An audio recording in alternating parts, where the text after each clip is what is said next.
On January 16, 1945, deep beneath the ruined streets of Berlin, Germany, a steel door closes behind one of the most powerful and feared men in the world.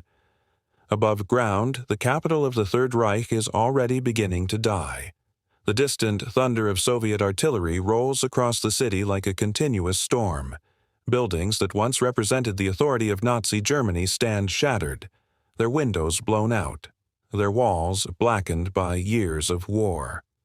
The winter air is bitter and heavy with smoke. Berlin is no longer the center of a growing empire. It is a battlefield waiting for its final chapter. Below the surface, beneath the garden of the Reich Chancellery, a hidden world exists. Concrete walls several meters thick surround narrow corridors illuminated by artificial light. Steel doors separate one room from another. Ventilation systems push filtered air through the underground complex. Generators provide electricity. Communication equipment connects the bunker to the collapsing remnants of the German military.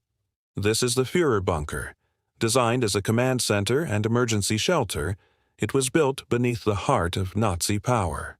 Now, as enemy armies close in from every direction, it becomes the final headquarters of Adolf Hitler and the last center of authority of a regime that has brought Europe into one of the most destructive conflicts in human history.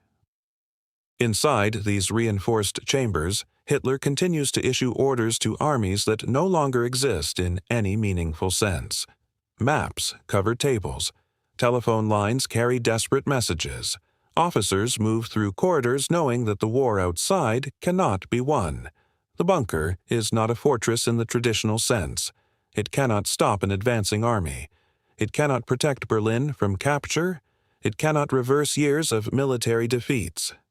Its thick concrete walls can resist bombs and artillery, but they cannot defend an ideology that is collapsing from within. Yet, in these final weeks, the bunker becomes the stage for one of the most significant moments of the 20th century. Here, beneath a destroyed capital, decisions are made that will determine the final hours of Nazi Germany. Here, loyal followers remain beside a leader who refuses to accept reality. Here, the last fragments of a regime built on conquest, terror, and destruction slowly disappear underground. The story of the Führer bunker is not simply the story of a hidden room beneath Berlin. It is the story of how a nation that once dominated much of Europe reached its final moments. It is the story of power surrounded by concrete, but abandoned by reality. It is the story of how the center of a dictatorship became a sealed chamber where ambition, fear, and defeat collided. The bunker's existence was born from a simple military necessity. Modern warfare had transformed the battlefield. As Allied aircraft gained the ability to strike deep behind enemy lines, political leaders and military commanders required protection from increasingly powerful bombing campaigns. Across Europe, governments built underground shelters to survive the destruction above. But the Führer bunker was different. It was not created during the height of Nazi expansion as a symbol of confidence and victory. It became famous because it was where the Third Reich ended. The same leadership that had ordered invasions across the continent eventually found itself trapped beneath the ruins of its own capital. The underground rooms that had been designed to preserve command became a place of isolation, confusion, and final decisions. By the time Hitler entered the bunker permanently in early 1945, the war he had started was already lost. Soviet forces were approaching from the east. American and British armies were advancing from the west. Germany's industrial capacity had been devastated. Millions of soldiers were dead, wounded, or captured. But inside the bunker, the outside world was reduced to reports, maps, and increasingly impossible orders. The walls kept the explosions away. They could not keep defeat out. By early 1945, the situation facing Nazi Germany had become a disaster beyond repair. The country that had once appeared unstoppable was now surrounded, exhausted, and fighting for survival on multiple fronts. The Führer bunker existed because the leadership of the Third Reich had entered a world where even the most powerful cities could be destroyed from the sky, and where no command center on the surface could guarantee protection. The need for such a structure had developed gradually during the war. When Germany launched the Second World War in September 1939, its military relied heavily on speed, surprise, and coordination between ground forces and aircraft. The early victories in Poland, France, and much of Western Europe created the impression that German forces possessed a revolutionary method of warfare. But as the conflict expanded, the nature of war changed. The bombing campaigns of the Allies demonstrated that political and military centers were no longer beyond reach. Cities such as Berlin became targets for thousands of aircraft. British and American bombers attacked factories, railway networks, military facilities, and government districts. By 1943 and 1944, the German capital had endured repeated raids that killed civilians, damaged infrastructure, and forced leaders to consider increasingly secure forms of protection. Hitler had already used reinforced command facilities elsewhere during the war. Across occupied Europe, the German leadership constructed underground headquarters known as Führerhauptquartier, or Führer headquarters. These locations were designed to allow Hitler and his commanders to direct military operations while remaining protected from enemy attack. One of the most famous was the Wolf's Lair in East Prussia, where Hitler spent much of the war directing campaigns against the Soviet Union. Built within a heavily fortified forest complex, it included concrete bunkers, security zones, communication facilities, and accommodation areas. It was there, on July 20, 1944, that a group of German officers attempted to assassinate Hitler using a bomb hidden inside a briefcase. The failure of that assassination attempt reinforced Hitler's belief that his personal security required even greater protection. But by 1945, the problem was no longer simply how to survive enemy attacks. The problem was that Germany itself was collapsing. The failure of the German invasion of the Soviet Union had transformed the war. Operation Barbarossa, launched in June 1941, initially brought enormous territorial gains, but the campaign became trapped in a brutal struggle against Soviet resistance, harsh weather, and overwhelming logistical difficulties. The German defeat at Stalingrad in early 1943 marked a major turning point. An entire German army was destroyed, and the strategic initiative passed increasingly to the Soviet Union.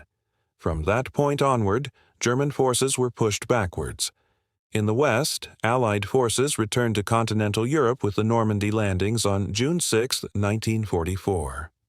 More than 150,000 Allied troops came ashore along the French coastline, opening a new front that Germany could not effectively contain. By the autumn of 1944, Allied armies were approaching Germany's borders.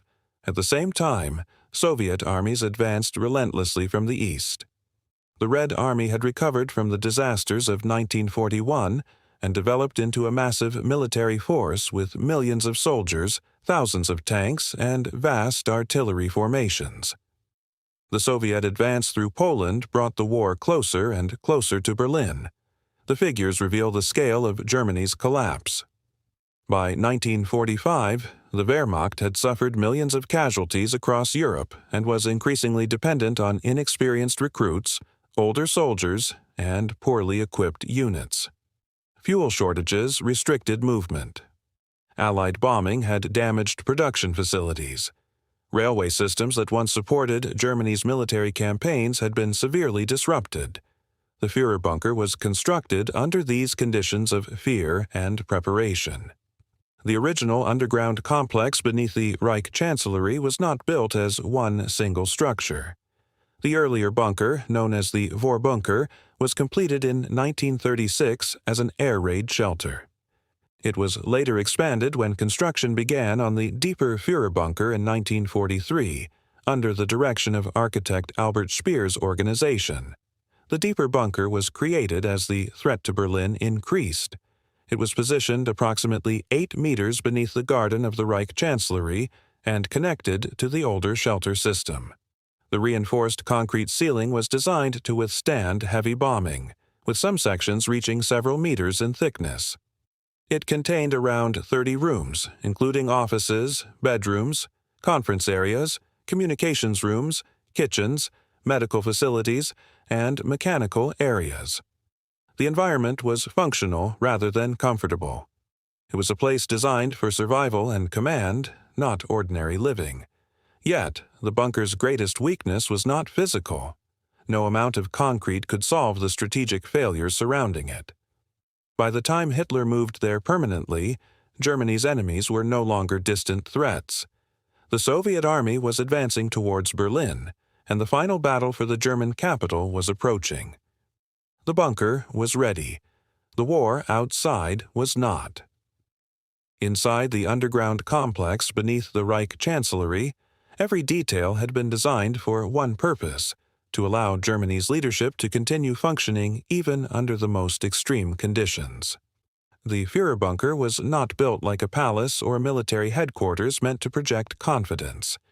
It was a machine of survival, buried beneath layers of reinforced concrete and earth. The deeper someone moved into the structure, the further they entered a world separated from the reality above. The sounds of Berlin's destruction became distant. Daylight disappeared. Time became difficult to measure. The bunker's construction reflected the demands of modern warfare. Air raids had become increasingly destructive, with Allied aircraft capable of dropping thousands of tons of explosives on major cities. Conventional shelters were no longer considered sufficient for high-ranking officials. The German leadership required a facility that could protect important personnel while maintaining communication with military units across Europe. The Führerbunker was therefore built with heavy engineering principles rather than comfort in mind. The main structure was made from reinforced concrete, a combination of concrete strengthened with steel bars that allowed the walls and ceilings to withstand enormous pressure. The upper sections of the bunker were designed to absorb the impact of bombs and reduce the chance of a direct penetration. The ceiling above the Führerbunker was approximately 3 meters thick in many areas, while some protective layers were even heavier. The complex consisted of 2 connected sections. The older Vorbunker, constructed in the 1930s, sat closer to the surface and originally served as an air raid shelter. Beneath it was the Führerbunker, completed in 1944 as the more secure command area. The 2 sections were connected by stairways and corridors, creating a network of rooms hidden beneath the government district. The Führerbunker itself contained approximately 30 rooms. Among them were Hitler's private study, a conference room, communication facilities, a kitchen, medical rooms, storage areas, and accommodation for several senior officials and their staff. The technology inside was advanced for its time, but limited by the conditions of late-war Germany. A ventilation system provided filtered air, protecting occupants from gas attacks and contaminated air during bombing. Electric generators supplied power when normal connections failed. Telephone and radio communication systems allowed messages to travel between the bunker and remaining German military commands. But the bunker was also a prison of its own design. The air was constantly circulated by machinery. The rooms were narrow and poorly lit. The walls trapped heat, smoke, and the smell of diesel fuel from generators. Those who lived there described an atmosphere of tension and exhaustion. The constant vibration from explosions above reminded everyone that the enemy was getting closer. Among the people who spent time inside were senior Nazi officials, military commanders, secretaries, doctors, and personal staff. Figures such as Joseph Goebbels, Martin Bormann, Wilhelm Burgdorf, Hans Krebs, and others remained near Hitler during the final days. Eva Braun, Hitler's longtime companion, also arrived in the bunker in April 1945, choosing to remain with him despite the approaching collapse. The bunker became a strange reflection of the wider German state. While millions of civilians suffered above ground, those underground continued to follow a collapsing chain of command. Maps displayed military positions that often no longer matched reality. orders were issued to units that had been destroyed or surrounded. One of the most revealing examples came during the Battle of Berlin. As Soviet forces surrounded the city, Hitler repeatedly demanded counterattacks from German formations that were unable to carry them out. He believed that determined resistance could still reverse the situation. His commanders increasingly understood that these hopes were unrealistic. The bunker's communication rooms became the place where this conflict between expectation and reality was most visible. Messages arrived reporting defeats, withdrawals, and losses. Officers attempted to explain the true situation, while Hitler responded with demands for impossible military actions. The structure that was supposed to preserve control instead became a place where the collapse of control was witnessed in real time. The final battle for Berlin began in April 1945. Soviet forces launched a massive offensive against the German capital, bringing hundreds of thousands of soldiers, thousands of artillery pieces, and armored vehicles into the fight. For those inside the bunker, the war was no longer experienced through front lines and distant reports. It arrived through the ceiling. The sound of artillery grew louder each day. The streets above became fields of destruction. Electricity and supplies became increasingly unreliable. The outside world was shrinking to a few square meters of concrete corridors beneath a city that was burning. Yet, even as the end approached, the bunker remained the center of Nazi Germany's final decisions, and those decisions would soon determine how the world would remember its last hours. The final days inside the Führerbunker unfolded under a growing sense of isolation.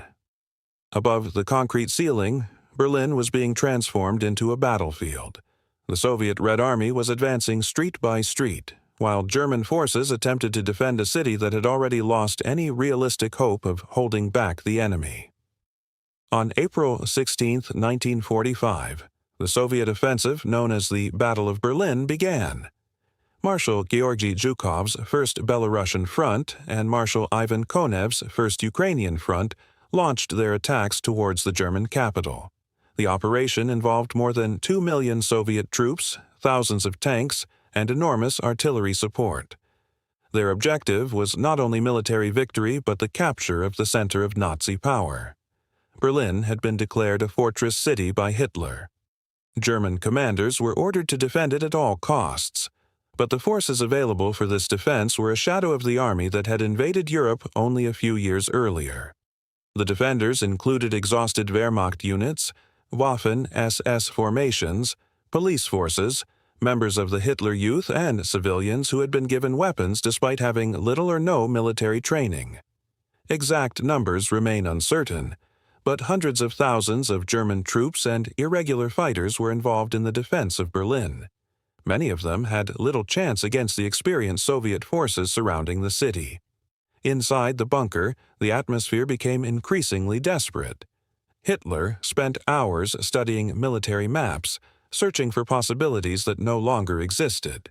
The lines drawn across the maps represented divisions and armies, but many of these formations were either destroyed, retreating, or unable to receive his orders.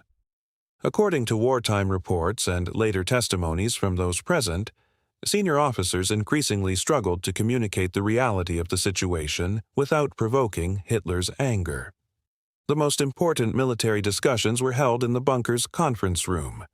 There, surrounded by maps and reports, decisions were made about the defense of a city already surrounded by enemy forces. One of the final attempts to save Berlin involved General Felix Steiner's army group. Hitler ordered Steiner to launch a counterattack against advancing Soviet forces. However, Steiner's available forces were too weak to carry out the operation. When Hitler learned that the attack would not happen, he reportedly realized that the war was effectively lost. On April 22, 1945, during a military conference inside the bunker, Hitler openly acknowledged that the situation could no longer be reversed. The moment marked a psychological turning point for those around him. The leader, who had demanded victory until the final stages of the war, was now preparing for the end. But even then, surrender was rejected. Hitler believed that his death was preferable to capture. He feared being displayed as a defeated leader by the Soviet Union and refused to leave Berlin. The bunker became not only his command center, but his final refuge. Meanwhile, life inside the underground rooms continued in strange contrast to the destruction outside. Staff attempted to maintain routines. Food was prepared. Messages were delivered. Officers continued their duties. Yet every person inside understood that the end was approaching. The final days were marked by both ceremony and collapse. On April 29, 1945, Hitler married Eva Braun in a small civil ceremony inside the bunker. The event took place while Soviet artillery fire was reaching central Berlin. Hours later, Hitler dictated his political testament and personal will, documents that reflected his continued refusal to accept responsibility for Germany's destruction. The following day, April 30, 1945, the war reached its most symbolic moment. In the rooms beneath Berlin, Adolf Hitler died by suicide alongside Eva Braun, who had become his wife less than 48 hours earlier. The exact details of the deaths have been examined extensively by historians, and while the broad events are well established through eyewitness testimony and post-war investigations, some specific details remain debated. After Hitler's death, his remaining followers attempted to carry out his final instructions. His body was taken into the garden of the Reich Chancellery, where it was burned with petrol according to his wishes. The Soviet forces captured the area shortly afterwards, and the remains were later investigated by Soviet authorities. The bunker itself continued to exist for several days after Hitler's death. On May 2, 1945, General Helmuth Weidling, the commander of the Berlin defense area, ordered the remaining German forces in the city to surrender. Soviet soldiers entered the Reich Chancellery and the bunker complex, discovering the final headquarters of the Nazi regime. The underground fortress had survived. The empire it was built to protect had not. The collapse of Nazi Germany did not end with the death of Adolf Hitler. The destruction of the regime continued through the final days of the war, as soldiers and civilians across Europe faced the consequences of a conflict that had consumed an entire continent. But beneath Berlin, the Führer bunker had already become a symbol of something much larger than its concrete walls. It represented the final stage of a political and military system that had promised domination, but ended surrounded by ruins. When Soviet troops entered the bunker complex after the surrender of Berlin, they found the remains of a command center that had only recently been filled with activity. Maps, documents, personal belongings, and abandoned equipment remained behind. The rooms where orders had once been issued were now silent. The discovery of the bunker became one of the most significant moments in the aftermath of the war because it provided physical evidence of the final days of the Nazi leadership. Investigators searched the area for information about Hitler's death and the remaining structure of the regime. The Soviet Union treated the location with particular importance. The disappearance of Hitler had created uncertainty in the immediate aftermath of the war, and Soviet authorities conducted investigations to determine what had happened. Eyewitness accounts from bunker survivors, including members of Hitler's staff and security personnel, became important sources in reconstructing the final hours. Among those who survived were secretaries, medical staff, and officers who later described the atmosphere inside the underground complex. Their testimonies revealed a world disconnected from the reality outside. While Berlin was collapsing, the bunker leadership continued discussing military operations, political decisions, and imagined possibilities of resistance. The contrast was extreme. Above ground, civilians searched for food and shelter among destroyed buildings. Soldiers fought in streets filled with rubble. Families attempted to survive the final days of a war that had devastated their homes. Below ground, a small group remained focused on preserving a dying regime. After the war, the physical remains of the Führer bunker became a complicated historical problem. The site was located in an area that later fell within East Berlin, controlled by the Soviet-backed East German government. Authorities did not want the location to become a place of pilgrimage for Nazi supporters, and efforts were made to prevent it from becoming a symbolic site.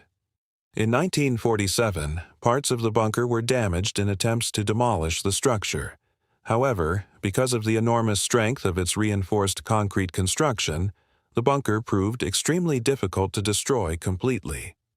Additional demolition efforts took place decades later, particularly during the development of the area after German reunification.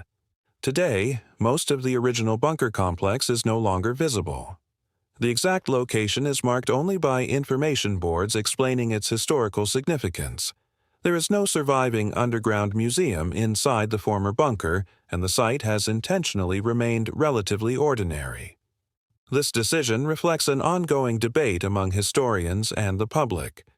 Should places connected to dictatorships and atrocities be preserved as warnings? Or can preservation risk turning sites of suffering into objects of fascination?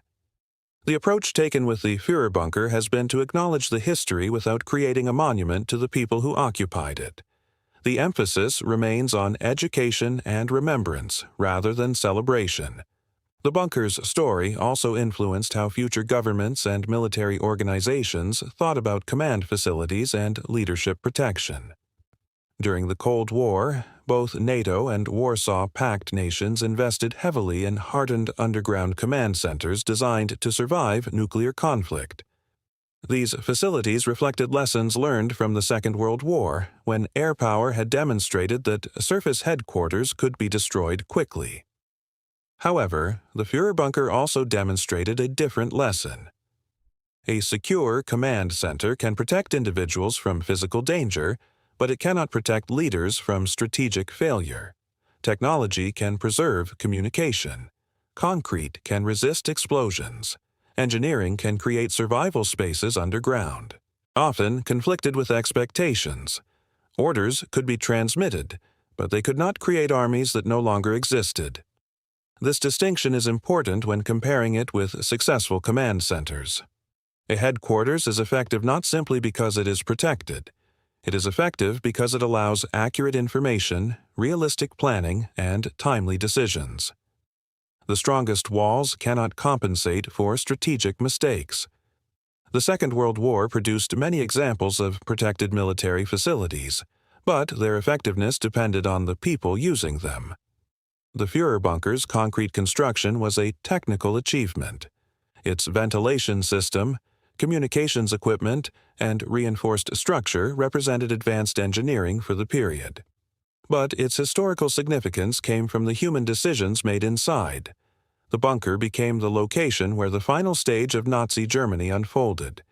It was not the largest underground structure of the war. It was not the strongest. It was not the most technologically advanced. It became unforgettable because it was where an entire regime reached its final moments. And, as historians continue examining the events of April 1945, the bunker remains a reminder that technology can shape history, but it is human choices that ultimately determine its direction.